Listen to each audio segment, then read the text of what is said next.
hamster ba za ta yi amfani da yawan coins ba, za ta yi amfani da profit per hours. Gashi nan dai in kuna so ku yi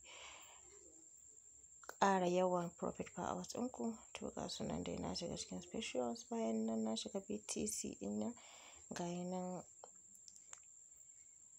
profit per hours ɗin zai ƙaru 43 amma kuma za a sai akan 276. To gaskiya coins ɗin sun yi yawa, to ba zan sayi wannan ba.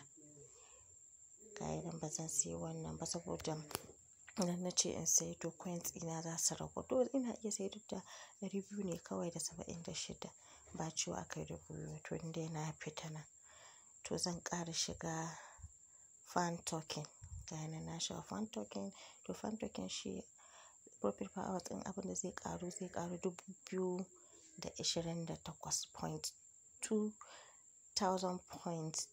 2028k abin da zai yi amma akan 1 million.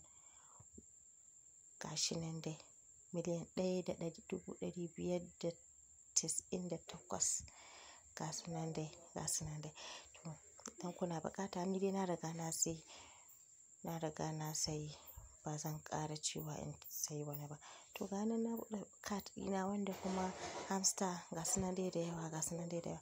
Hamster ta ce dole mutum dai ya kasance kafin 20 of this month ya zamanto kana da ka sayi pre-market ɗin nan.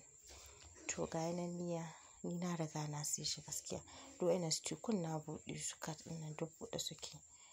To amma idan mutum yana buƙata yana iya shiga pre-market launch ɗin nan wanda idan ka buɗe shi idan baka da referral za a ce sai ka kawo referral mutum guda, to sai ka senda ma abokinka invite. Idan ya amsa to zai zo za ka zo ka buɗe. Wanda aƙalla gashi nan na buɗe akan miliyan 2 za ka saye shi da 653. Ga dai su nan dai lambobin ban iya ƙidanya su. To za ka samu profit per hours nan take na 10,000.